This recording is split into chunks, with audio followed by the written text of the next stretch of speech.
Hello, you're listening to an interview with Peter Wolfgang from episode 24 of the Catholic Vote Radio Hour. Like and subscribe to the Catholic Vote Radio Hour on YouTube, iTunes, and Google Play, and follow us at Catholic Vote on Facebook and Twitter. I'm your host, Stephen Harriet.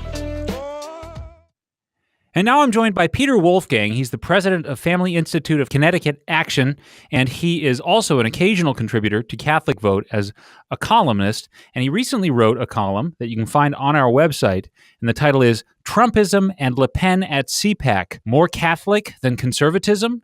It's such an interesting column, and thank you very much, Peter, for joining us. Stephen, thank you so much for having me. You did something interesting with your article. You were talking, of course, about Le Pen coming to speak at CPAC, but particularly the Catholic NeverTrumper response to it. And you weren't satisfied with just saying, yeah, you go get them, boys, you Catholic NeverTrumpers. Let's stand against this wickedness. You had an interesting and deeper insight. Could you, first of all, just give us a little summary of your thoughts? Sure. Well, the genesis of this was that Mona Charen, the conservative columnist, was booed at CPAC when she criticized the conference itself and the attendees for their support of President Trump, and also for their invitation to Marine Le Pen, the French nationalist. She gave this really good speech at CPAC, but Mona Charen felt that it was somehow an outrage that Le Pen had been invited there at all, and it was part of a larger narrative. What happened was, among my friends who are Catholic NeverTrumpers, the whole controversy around Mona Charen really stirred them up in a way that I hadn't seen in a while. These were divisions that we're all familiar with from the 2016 election that continued to linger into 2017. There were some people who declared themselves NeverTrump. They just couldn't bring themselves to do it. There were some of us who perhaps were very reluctant about supporting President Trump at first, but we eventually came around to it. Yeah. And then were pleasantly surprised, number one, that he won the race. And then number two, that our worst fears about him were not realized in the year plus now that he's been president, that he's actually kept his word, that he's actually delivered on a lot of promises that he made to social conservatives. But nevertheless, there are these NeverTrumpers that were never reconciled to them, the horrendous thought of Donald Trump in the White House.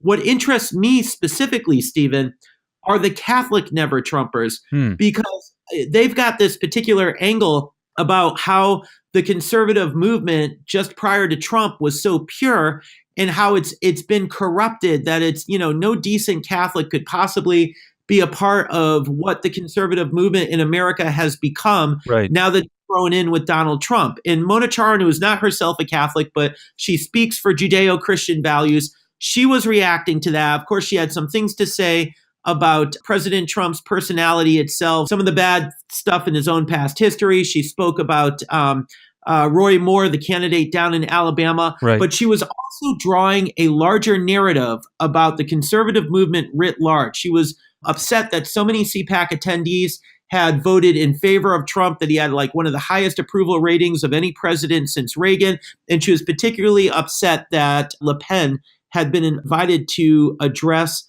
CPAC, and that got the attention of the Catholic NeverTrumpers. In their argument, there was a lot of this moral superiority that I saw from their posts in 2016. There was a lot of this name calling. But Stephen, the thing that interested me the most is their overall argument was that those of us who do support President Trump were merely rightist. We're not really conservative. We've somehow lost the true faith. We've abandoned the true conservative movement. And to hear that from my fellow Catholics was especially hard to take. And I objected to their claims on two grounds. And the first is the conservative movement in the immediate pre-Trump era, from a Catholic point of view, was a disaster. I mean, Mitt Romney in 2012, you've got to be kidding. The way he just abandoned the social issues in 2012, I think, is something that should never be forgotten. I run a social conservative organization here in Connecticut, and so I'm very familiar with this creature known as the New England Republican. And what the New England Republican is a guy who cares about economics and nothing else, and kind of just wishes that the social conservatives would go away. And I'm sorry to say that Mitt Romney, who I liked very much, actually, the first time he ran in 2008, by 2012, I think had shown himself to be a standard New England Republican. He said that he supported life and marriage, but once he had the nomination, he kind of dropped those issues, and all he wanted to talk about was the economy and nothing else. Right. And I think, particularly in places like Ohio, which is how President Bush was reelected in 2004, to not talk about the social issues in places where it matters in a close election can really hurt you. And I think it did hurt Mitt Romney. Right. That's not the kind of conservative movement that I want. And then there's the politicians, and then as well, there's the flagship journals of the conservative movement. I think, for instance, of National Review. And look, in 2015, National Review ran a cover article by its managing editor in favor of same-sex marriage. That's right, yeah. With a conservative movement like that, who needs liberals? Right. Like you said in your article, I mean, what you're kind of balancing and trying to figure out is, from a Catholic perspective, which you would say is not a partisan position, right? What Catholic priorities are being addressed by the Trump administration? And to the extent that they are being addressed by the Trump administration, might we even say that Trumpism or even Le Pen's speech at CPAC might be actually less offensive to Catholic sensibilities than the conservative movement was just before 2016? Well, I think we should have been much more incensed at the immediate pre-Trump conservative movement, the movement just prior to 2016, back around 2015 when National Review had that article. And that was just the tip of the iceberg with stuff happening in both the intellectual conservative movement and stuff happening in the Republican Party and politics in general.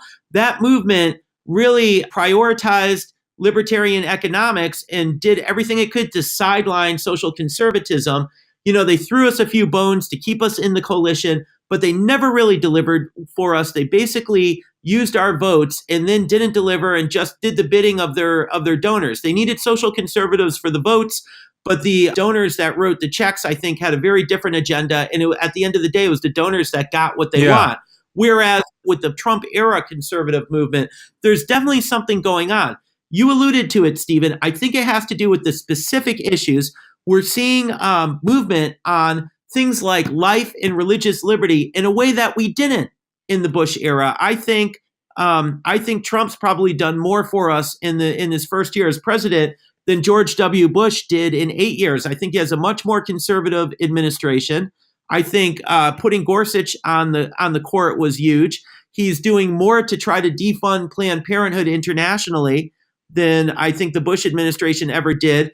And most importantly, and in fairness to Bush, this was something that came up after Bush left office, but the fact that he is repealing the HHS mandate, he's repealing the transgender letter that came out of the Obama Education Department forcing transgenderism on the public schools. He's doing one thing after another, and he's got the courage to really stare down Washington and do that. So on the actual policy positions that matter to social conservatives, I feel like we're being prioritized under President Trump in a way that we were not by the Republican Party or even the conservative movement, even its publications and so forth prior to Trump. So to me, it's very strange for Catholics to get more worked up about Trump than they were about the pre-Trump era. But here's the thing. When I say that, when I talk about all these things that the Trump administration has accomplished, that's nothing new to the heirs of Catholic NeverTrumpers. They know all this and they don't care. That's what confuses me, because I was talking to a NeverTrumper Christian recently, and it really hit me hard. It was right after Trump's election. He had already reinstated the Mexico City policy. He had done a few other things. He was talking up a storm about the March for Life. During the week of the March leading up to the March for Life, right after his election, he brought national attention to it over and over again. He kept mentioning it to reporters, and he shamed the press and said, "Why don't you cover this?" So I was really pleased with that, and I tweeted about it. And a conservative NeverTrumper Christian replied to me, and she said something about, "I can't believe that you're speaking favorably about this horrible man who is a complete disgrace to our Christian principles," and so forth. And I replied to her and I said, "Look, I know you. You've tweeted about the March for Life and attended the March for Life every year for years. And now you're not doing a thing to help the pro-life movement." She stopped tweeting about the pro-life movement, stopped writing articles about it, and she wasn't attending the march. And I said, this is actually disgusting to me, because what you're showing is that you were never, over the past many years, as committed to the pro-life cause as you now are to the anti-Trump cause.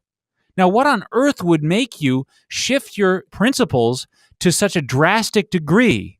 And I think the answer is typically, he's embarrassing. He makes my friends laugh at me. Seems very shallow to me. I am very unimpressed with that. What do you think of that? Well, trying to take their argument on its own terms, if I understand them correctly, the argument they're making is that it's wrong for us to get in bed with Trump because in the long term, it's somehow going to hurt the pro-life cause. And the fact that President Trump not only won the White House, but kept both chambers of Congress, the fact that Trump's been delivering on everything he said he would do for us in the past year or so, the things that are happening right under their nose, the fact that we're in better shape now than we would have been if Hillary had won, it would have been the end of things we had worked on for 45 years if Hillary had won.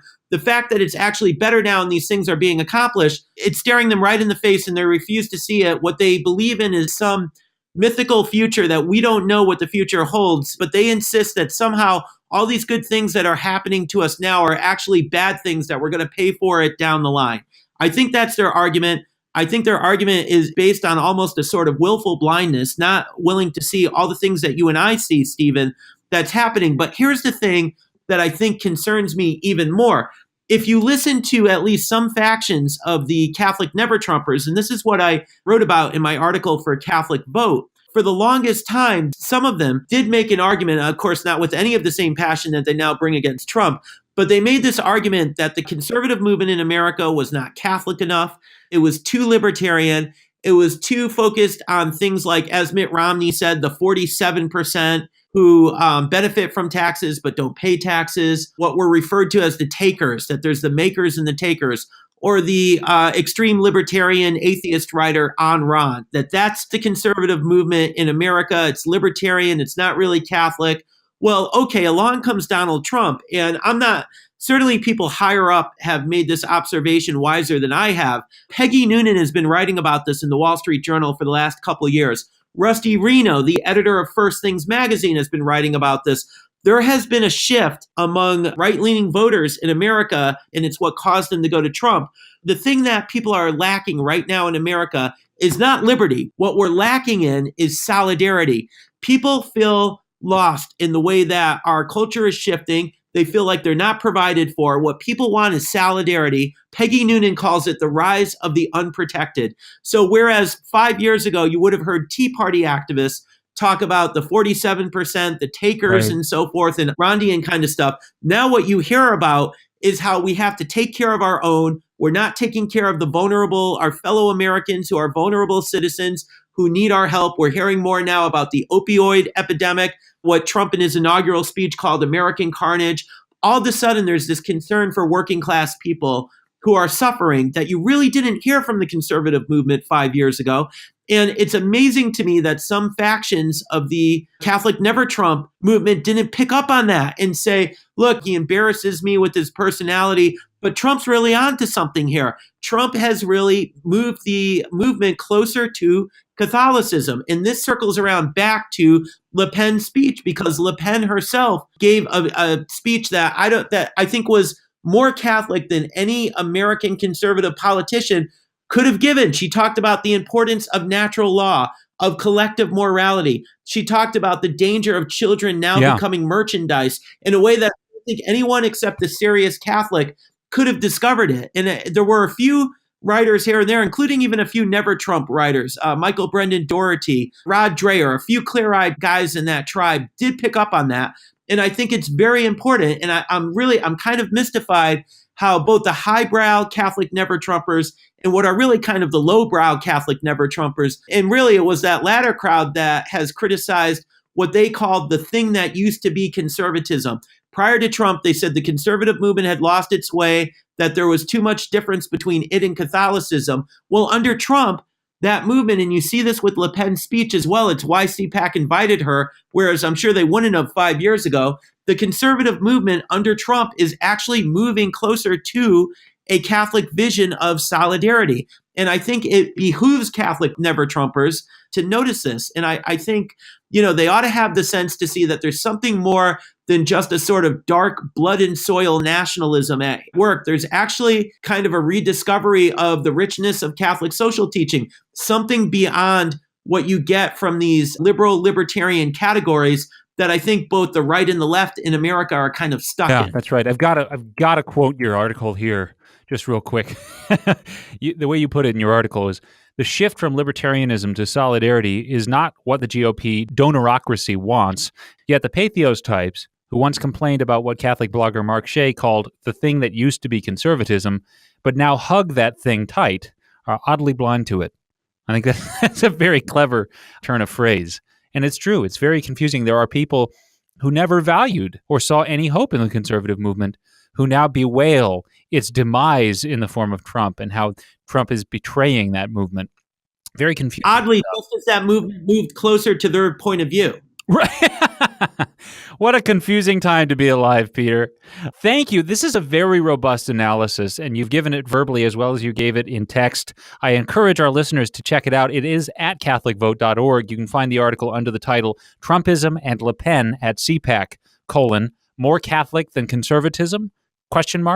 And I do recommend you read it. And again, generally follow the work of Peter Wolfgang, who is, again, the president of Family Institute of Connecticut Action. Our website is ctfamily.org. Thank you again, Peter, and I hope to have you on again soon. God bless you for the good work you do. Thank you, Stephen.